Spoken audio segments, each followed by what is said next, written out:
여러분 안녕하십니까? 총총뉴스 이승현입니다. 국내 거주 외국인 140만 시대. 우리나라도 이제 본격적인 다문화 사회로 진입했습니다. 하지만 이들을 대하는 우리의 마음은 아직까지 그리 너그럽지 못한데요. 수원 여성 살해 사건이 일어나자 일각에선 중국 동포 추방운동을 벌였고요. 한 정당의 비례대표로 당선된 필리핀 출신의 한 의원은 일부 네티즌들에게 무차별 공격을 받았습니다. 다문화에 대한 우리 사회의 인식을 여과 없이 보여준 사례라고 할 수 있는데요. 여러분은 어떻게 생각하십니까? 이번 주 총총뉴스 문을 활짝 열겠습니다.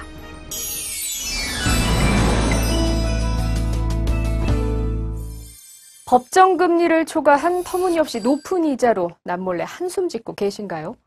아니면 불법 대부업자의 협박 전화와 폭행으로 고통받고 있으신가요? 언제까지 이렇게 하루하루를 절망 속에서 사실 건가요? 이젠 더 이상 망설이지 마세요. 지금 바로 전화기를 들고 불법 사금융 신고 대표 전화 1332를 누르세요. 정부는 지난 17일 불법 사금융 척결 방안을 발표했는데요. 김황식 국무총리의 대국민 담화 잠깐 들어볼까요? 이번 대책은 피해 사례 일제 신고 및 특별 단속을 통해 불법 사금융을 끝까지 추적해 처벌하고 이를 철저히 뿌리 뽑는 데 주안을 두었습니다.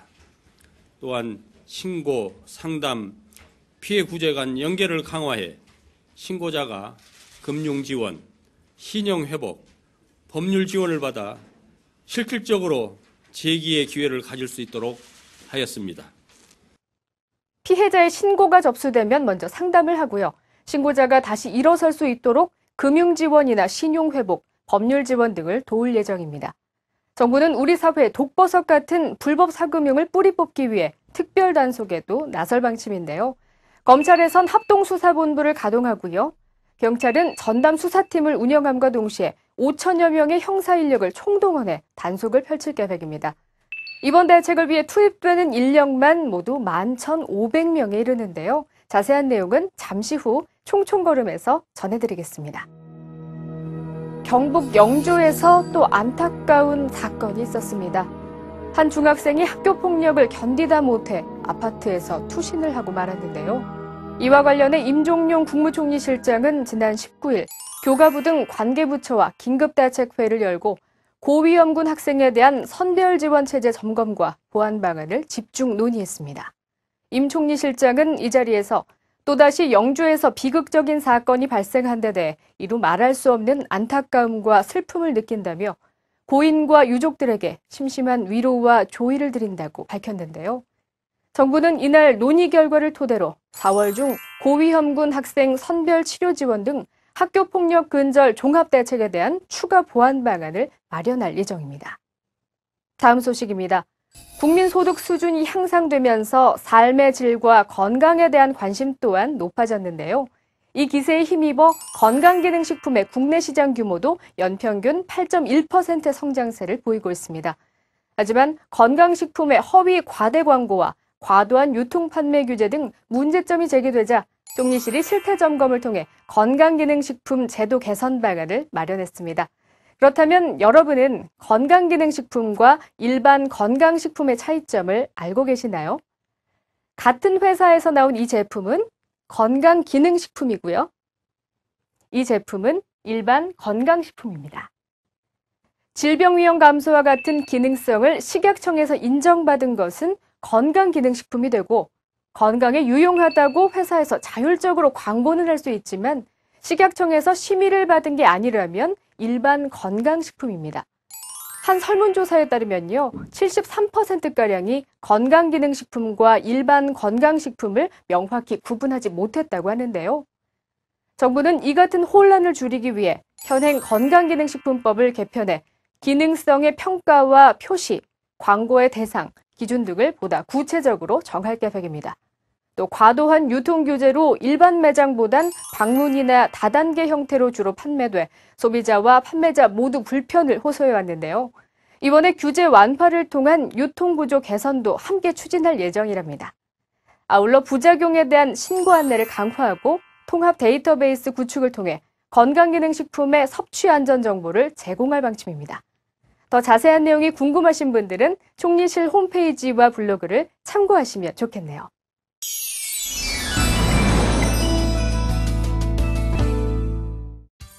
이번 주 총총걸음에선 이영직 금융정책과장을 만나 불법 사금융 척결 방안에 대해 들어봤습니다.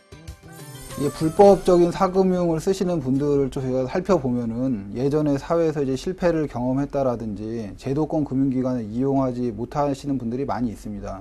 근데 이분들이 이제 살인적인 고금리를 알고 내지는 이제 폭행이나 협박을 당하고서도 이제 어쩔 수 없어서 계속 쓰시는 분들이 많거든요.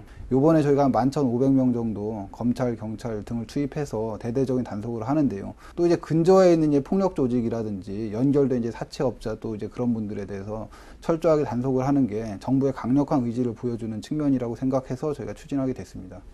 일단 불법 사금융으로 해서 피해를 받으시는 분들, 이제 고금리를 부담했다라든지 내지는 폭행 협박을 당했다라든지 하시는 분들과 가족분들이 있고요. 이분들에 대해서 또 알고 있는, 범죄 사실에 대해서 알고 있는 그 업체 종사자, 내부 고발자라고 하는데 그분들이 있고요. 내지는 이것 불법 사금융에 대해서 정보를 가지고 계신 분들이라면은 피해 내지는 피해 신고라든지 제보를 해주시면은 저희가 적절하게 처리를 하도록 할 것입니다. 전화 금융감독원에 설치된 1332 대표 번호를 사용하실 수도 있고요. 경찰청의 이제 112라든지 지자체 이제 120 번호를 사용하실 수도 있고, 인터넷과 방문하셔가지고 신고라든지 상담을 다 하실 수가 있습니다. 무엇보다도 중요한 게 불법적인 고금리가 이제 무효라는 겁니다. 39%, 이게 등록업체의 경우 39%, 미등록업체의 경우 30% 이상이 되는 고금리는 원천적으로 무효인데 이분들이 이제 폭행 협박에 못 이겨가지고 계속적으로 내고 계시는 분들이 많거든요. 이 경우에 소송을 통해가지고 저희가 부당이득으로 반환할 수 있게 법률적 조력을 해드리고요. 저희가 서민금융기관, 미소금융이라든지 세희망홀씨 등을 통해서 서민금융을 공급하고, 또한 이제 20% 이상 고금리를 또 이제 쓰고 계신 분들이 있는데 이분들은 저희가 캠코 자산관리공사에서 바꿔드림론이라고 해서 저금리로 바꿔주는 프로그램이 있습니다. 이런 프로그램을 통해 가지고 실질적인 혜택을 드리겠다라는 것입니다. 시스템을 갖추는 것도 중요한데 등록 대부업체와 이제 미등록 대부업체에 대한 관리 감독 시스템을 조금 더 이제 항구적으로 가져가는 게 일단 중요한 측면이 있고요. 그 다음에는 서민금융, 이제 마이크로 파이낸스 시스템을 좀 구축하는 것도 굉장히 중요합니다. 왜냐하면 제도권 금융기관, 은행에서 대출 못 받으시는 분들이 분명히 있기 때문에 신용도가 떨어지고 소득이 없는 분들에 대해 특화된 정책금융수단을 만드는 것이 중요하고요. 무엇보다도 중요한 건 이분들이 일자리가 없는 경우가 많이 있습니다. 근데 이게 바탕이 되려면 건전하고도 강력한 경제성장이 뒷받침돼야 되는데 이런 경제성장을 통한 일자리 창출도 중요하다고 생각합니다.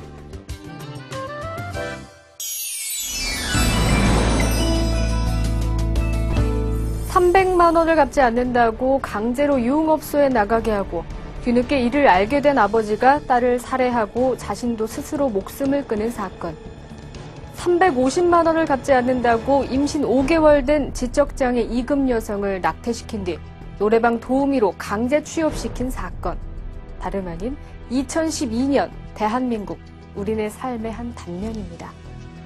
피해자들 대부분은 영세 상인이나 가난한 대학생, 생계수단이 막막한 장애인 등 우리 주변에 힘없는 이웃들이었죠. 홍성표님은 중국 동포를 이용한 보이스피싱이 동포들과의 교류에 있어 불신을 줄 것이라고 우려하며 보이스피싱에 대한 조치를 촉구하는 댓글을 남겨주셨고요. 1,2금융에서 저금리로 빌려주면 자연스레 해결될 문제가 아니냐며 박형님께서 안타까움을 전하셨습니다. 또 박동식님은요, 불법 사금융 불법 전단을 잘 감시해야 한다고 콕 집어 말해주셨습니다. 소중한 의견을 남겨주신 이번 주 삼총사 홍성표님, 박희영님, 박동식님껜 기프티콘을 전해드리겠습니다. 모두 축하합니다. 요즘 고전 열풍이 불고 있습니다. 서점가에선 진열대를 가득 메운 고전책들을 어렵지 않게 볼 수 있는데요. 물론 고전이 현대사회에서도 100% 적용될 수 있다고 볼 수는 없겠지만 삶의 본질은 같겠죠. 옛 성현들의 지혜를 빌려 해안을 얻는 주말이 되시기 바랍니다. 이번 주 총총 뉴스는 여기까지입니다. 시청해주신 여러분 고맙습니다.